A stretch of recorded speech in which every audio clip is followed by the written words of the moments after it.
आज की न्यूज़ हम स्टार्ट करते हैं। आज की तारीख है 8 दिसंबर 2023। ठीक। तो आज की पहली न्यूज़ है, गुजरात के प्रसिद्ध पारंपरिक नृत्य गरबा को यूनेस्को द्वारा एक अमूर्त विरासत घोषित किया गया है। अब आपकी अगली न्यूज़ है, शॉर्ट रेंज बैलिस्टिक मिसाइल अग्नि-1 का ट्रेनिंग लॉन्च सफलता से पूरा कर लिया गया है।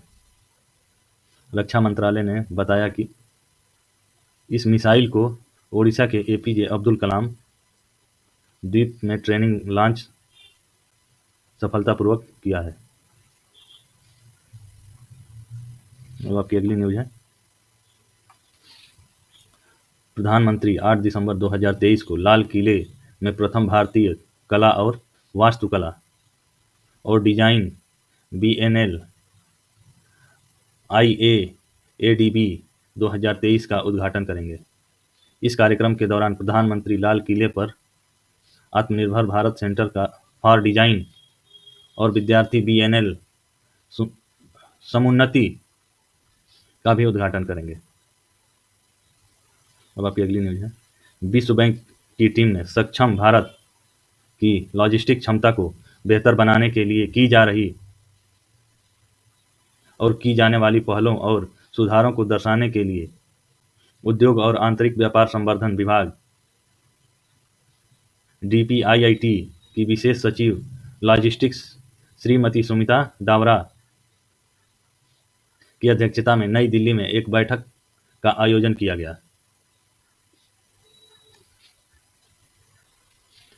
Land ports authority of India LPAI, नगर विमानन मंत्रालय, रेल मंत्रालय, पतन पोत परिवहन और जलमार्ग मंत्रालय, केंद्रीय प्रत्यक्ष कर और सीमा शुल्क बोर्ड CBIC तथा राष्ट्रीय औद्योगिक गलियारा विकास निगम लिमिटेड NICDC सहित लॉजिस्टिक्स परफॉर्मेंस इंडेक्स LPI की समर्पित टीम के नोडल अधिकारी और विश्व बैंक के सदस्य इस बैठक में शामिल हुए। अब आपकी अगली न्यूज़ है, भारत सरकार ने मेरा गांव मेरी धरोहर MGMD कार्यक्रम के अंतर्गत सभी गांवों की मैपिंग और प्रलेखन तैयार करने का निर्णय लिया है।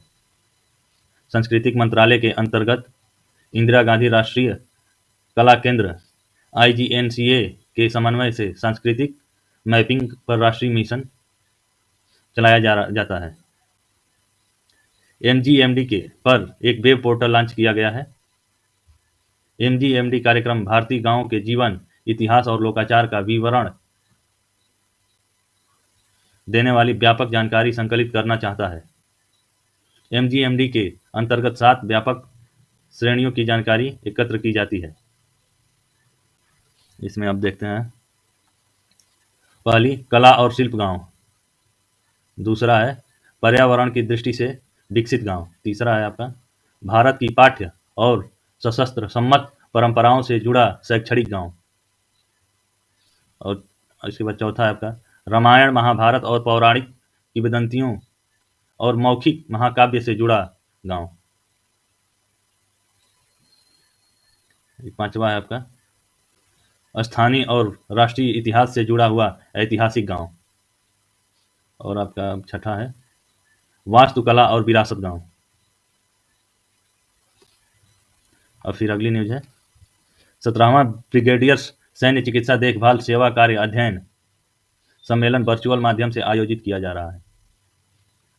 इसका उद्देश्य उपलब्ध संसाधनों के अधिकतम उपयोग के साथ साथ AFMS हितधारकों के लिए चिकित्सा देखभाल सेवा कार्य की गुणवत्ता में सुधार लाने के लक्ष्य के साथ ही नई रणनीतियों एवं योजनाओं पर कार्य करना है। अब आपकी अगली न्यूज है, केंद्रीय कौशल विकास व उद्यमिता और इलेक्ट्रॉनिक्स एवं IT राज्य मंत्री श्री राजीव चंद्रशेखर मुंबई में NDTV प्रॉफिट के शुभारंभ के अवसर पर मुख्य वक्ता होंगे, जिसकी थीम अनलिमिटेड इंडिया है। अब आपकी अगली न्यूज है, भारी उद्योग मंत्रालय के अधीन हरियाणा के मानेसर स्थित international centre for automotive technology ने वैश्विक व्यापार सूचना कंपनी आयरा की सहभागिता में ADAS शो 2023 का आयोजन किया। इस अवसर पर भारी उद्योग मंत्रालय के संयुक्त सचिव डॉक्टर हनीफ कुरैशी और ICAT के निदेशक सौरभ दलेला सम्मानित अतिथि थे। अब आपकी अगली न्यूज है। खेलो इंडिया पैरा गेम्स के शुभंकर उज्ज्वला को नई दिल्ली में Khan market, Sarojini Nagar, Connaught place जैसे प्रमुख स्थलों पर ले जाया जा रहा है, ताकि नई दिल्ली में 1 दिसंबर से लेकर 17 दिसंबर 2023 तक होने वाले प्रथम खेलो इंडिया पैरा गेम्स के बारे में लोगों के बीच व्यापक चर्चाएं सुनिश्चित की जा सके। इस अवसर पर जश्न मनाते हुए दिल्ली की सड़कों को रंग बिरंगी भित्ति चित्रों से सजा दिया गया है, जिससे सही मायनों में खुशनुमा और उत्सवपूर्ण माहौल बन गया है। इस अत्यंत महत्वपूर्ण आयोजन के लिए शहर का सौंदर्यपरक कायाकल्प कर दिया गया है, ताकि प्रशंसकों को इस बारे में अद्भुत अनुभव हो सके। इस शहर के विभिन्न हिस्सों में सेल्फी पॉइंट भी है, जहां प्रशंसक जाकर शुभंकर उज्ज्वला के साथ फोटो खिंचवा सकते हैं। इन सभी स्थानों को जियो टैग कर दिया गया है। अब आपकी अगली न्यूज है।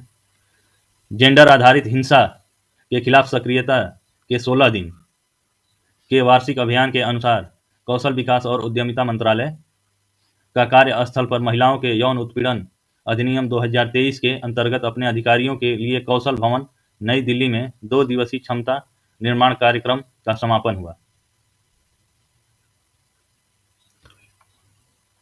उद्घाटन सत्र कौशल विकास और उद्यमिता मंत्रालय के सचिव श्री अतुल कुमार तिवारी के साथ साथ मंत्रालय के अन्य वरिष्ठ अधिकारियों और संयुक्त राष्ट्र महिला की प्रतिनिधियों की उपस्थिति में आयोजित किया गया था।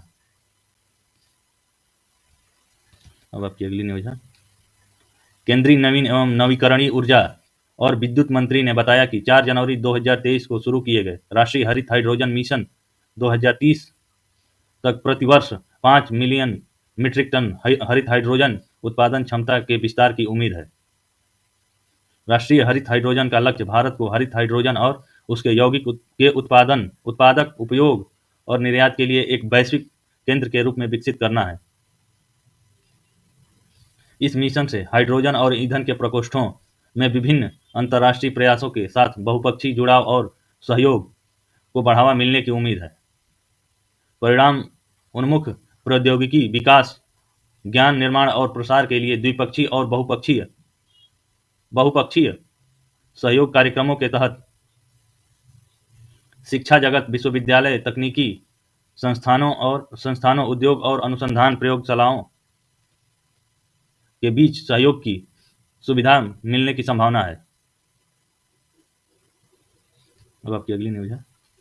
सरकार कौशल विकास एवं उद्यमिता मंत्रालय, वस्त्र मंत्रालय, संस्कृति मंत्रालय, महिला एवं बाल विकास मंत्रालय तथा ग्रामीण एवं विकास मंत्रालय के विभिन्न योजनाओं के माध्यम से अल्पसंख्यकों को विशेष रूप से आर्थिक रूप से कमजोर और समाज में कम विशेषाधिकार प्राप्त वर्गों सहित हर वर्ग के कल्याण एवं उत्थान के लिए विभिन्न योजनाएं कार्यान्वित करती हैं।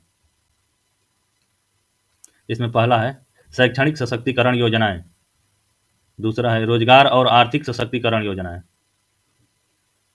अब इसमें अगला है विशेष योजनाएं, फिर उसके बाद अगला है अवसंरचना विकास योजनाएं।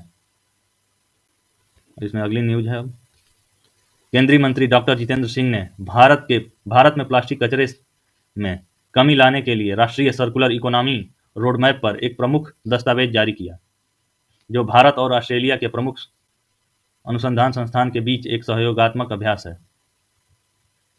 दस्तावेज का उद्देश्य दोनों देशों के बीच अनुसंधान और उद्योग साझेदारी को बढ़ावा देना और प्लास्टिक क्षेत्र में भारत की एक चक्रीय अर्थव्यवस्था में परिवर्तन के लिए एक रोड मैप का सह विकास करना। अब आपकी अगली न्यूज है।